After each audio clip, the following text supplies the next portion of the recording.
subject called by unpopular demand. Called by unpopular demand. We all know David, the shepherd boy, just David, the poet, just David, the baby brother, just David. We usually see his name preceded by a four-letter regal prefix, King David.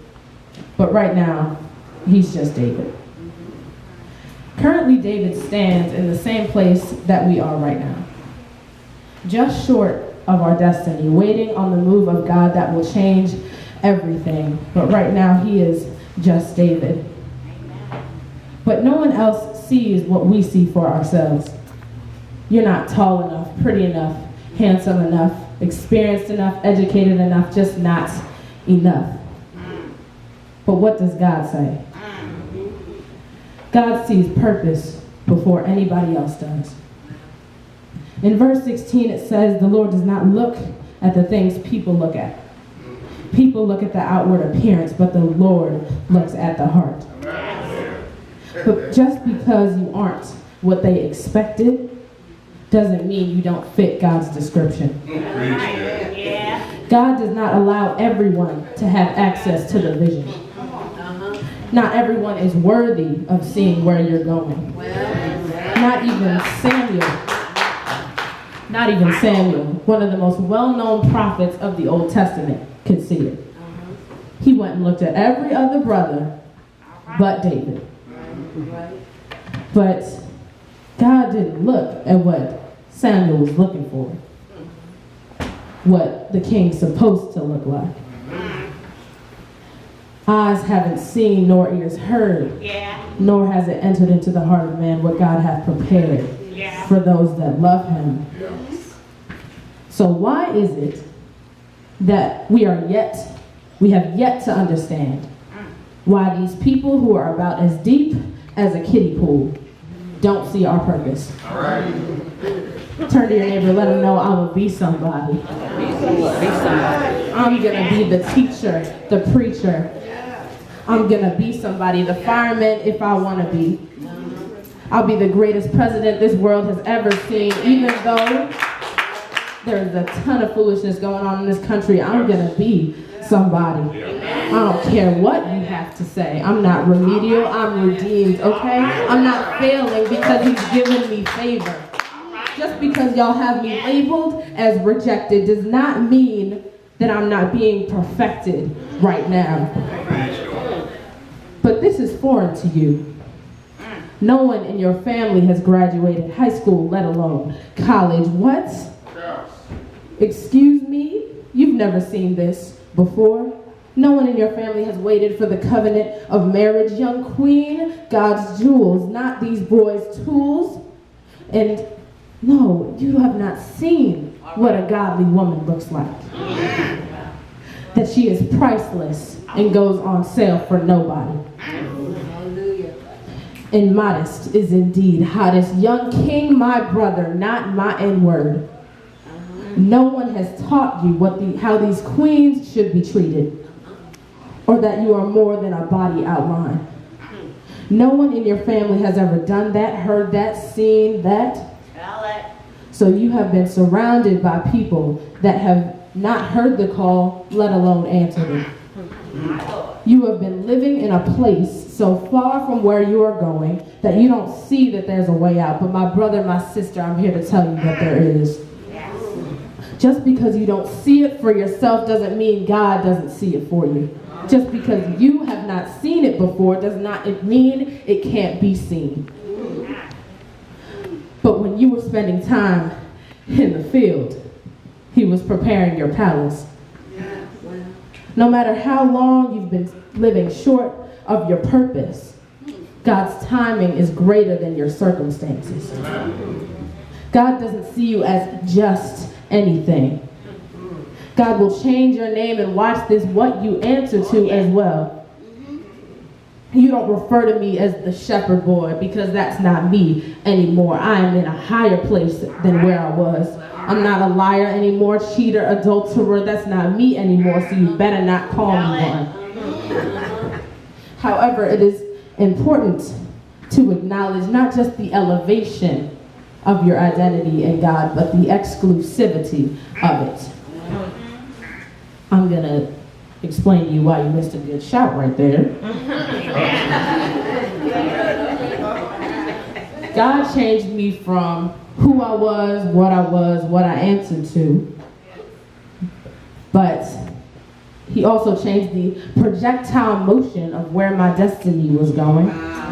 But not only did he change my name, he made it exclusive, set apart, off limits from the mouth of my enemies, haters, wannabes. It's mine because I'm his. No one else can share my name. Turn to your neighbor and say, I'm custom made. This is a name brand, honey. Tell them, this ain't Gucci, this ain't Prada, this is divine design. He fashioned me, knit me together, made me, orchestrated me. He made me. But wait a minute, rewind. Was David first? Was David the first king?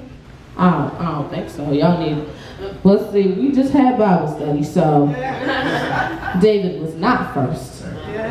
David was not the first king. There had been a previous king over Israel.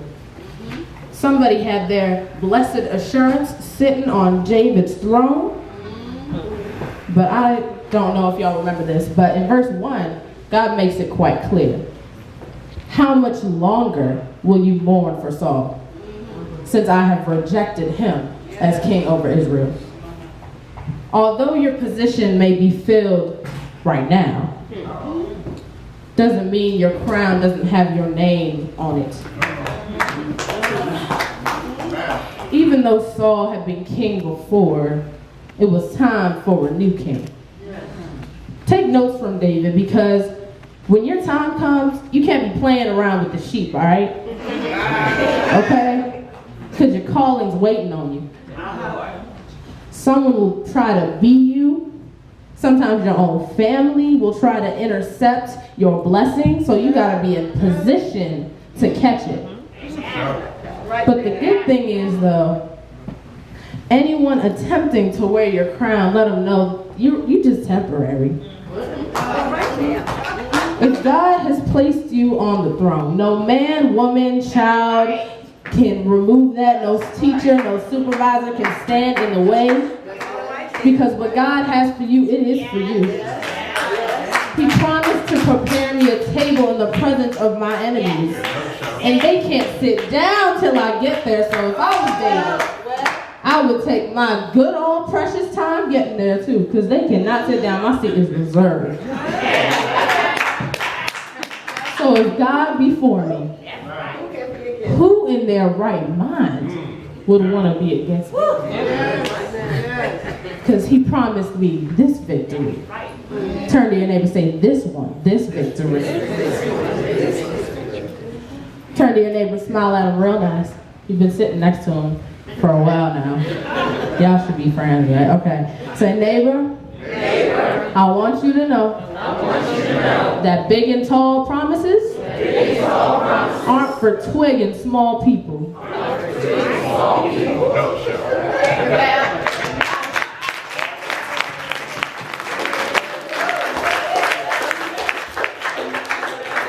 All right, okay.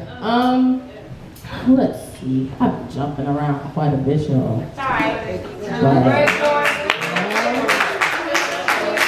Sometimes it gets all up in your spirit. You just gotta move from where he had you. Let's see. Woo. Let's see. Okay. Let me ask y'all a question. Y'all know David was a shepherd, right? He was with the animals, you know, they're dirty guys. They're dirty. And has your grandmother ever told you that if you lie down with dogs, you're gonna get up and flee? Well, I thank God my mistakes don't stick to me, don't stick with me. And he's giving me immunity to please. When I thought I was in the depths of as low as I could go. Out with the sheep, with the dirty, with the, the dots, the people that we should not be hanging out with. Out in the field. He was actually having me lie down in green pastures that would produce restoration and fruit in my life. In my decade and a half of life, it's been a very long time. I've learned some things. But if I was to sum it all up, I would say that Jesus is the best thing that could have ever happened to me.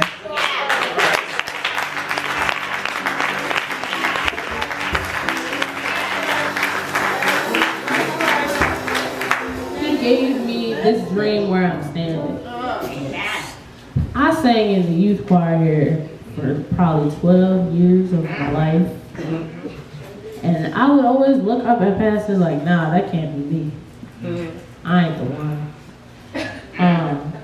But I did not have any idea I would be standing up here right now. I have no idea. But it's okay. I'm looking out into a group of untapped potential, okay? Just because you don't fit what everyone's saying that you're gonna be, what everyone says that you should be because of what you look like, you're gonna be a preacher. What? That's funny. You tripping. Yeah. Just because they say all that doesn't mean God has any second guessing going on in his mind. He bothers you, he knocks on your door, he won't leave you alone till you say yes.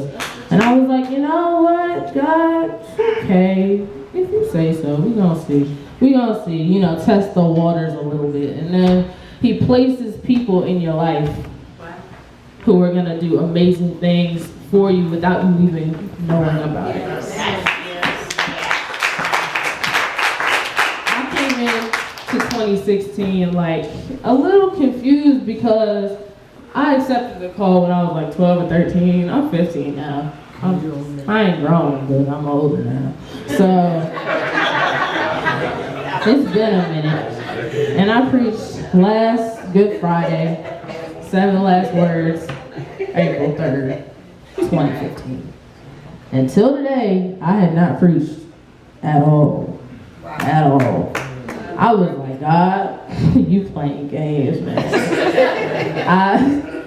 I need some, some intercessory kind of help, cause I'm not gonna get there if someone doesn't give me an opportunity. I don't have just places to preach just slide out for me, And I was like, oh.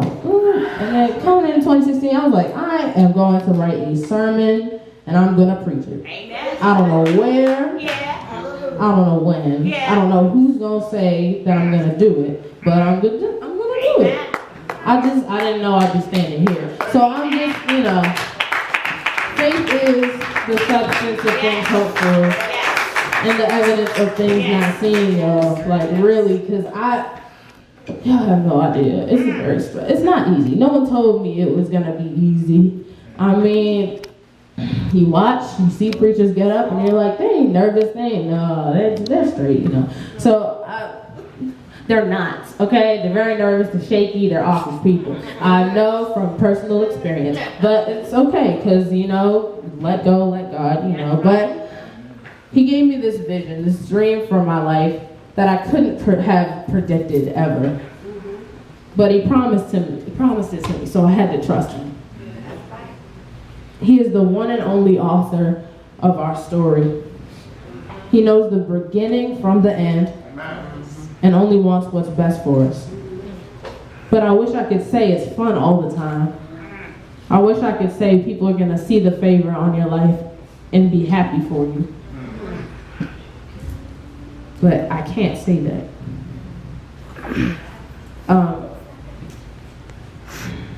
it comes at a cost. Everything you want in this world, it comes at a cost. No matter if it's secular, godly, this, that, or the other, it comes at a cost. It ain't free.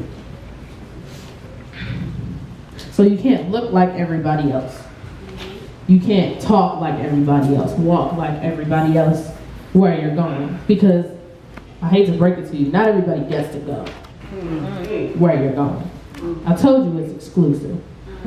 So you can't be acting like everybody else if there's favor that's exclusive.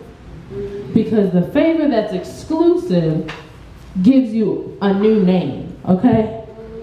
New name, new identity, new you, hashtag new year, new me. So you have to understand that you can't look like all these other people. Y'all understand? Are y'all hearing me? Yes. In the same way that your role can't be filled by anybody else.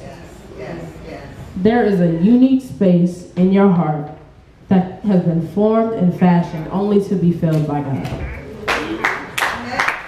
No one else fits there.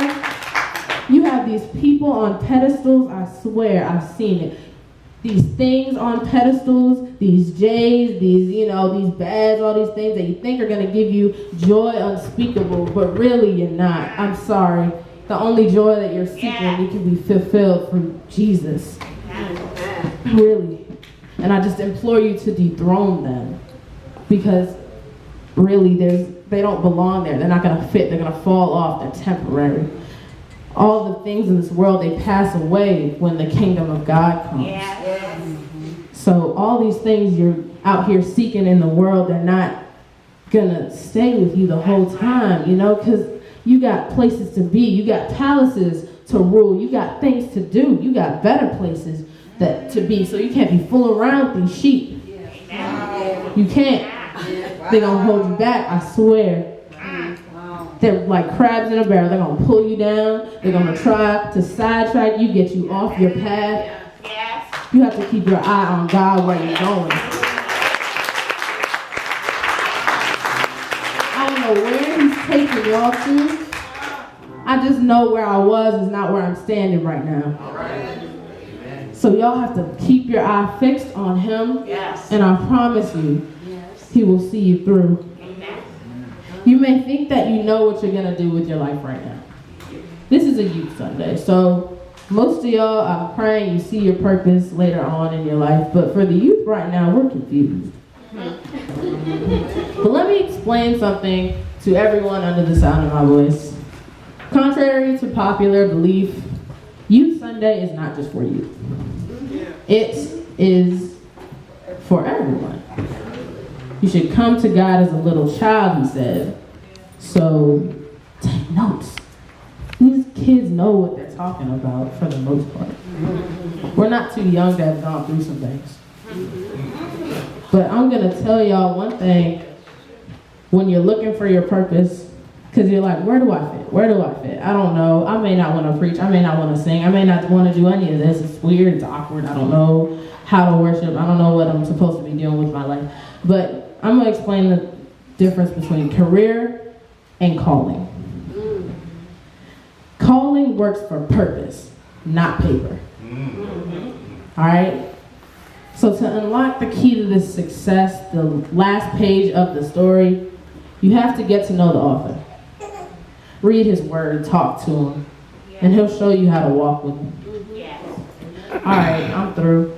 But thank you all for having me. I appreciate it so much.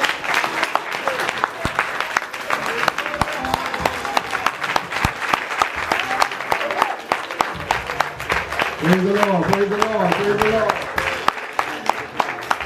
Remain standing all over the sanctuary.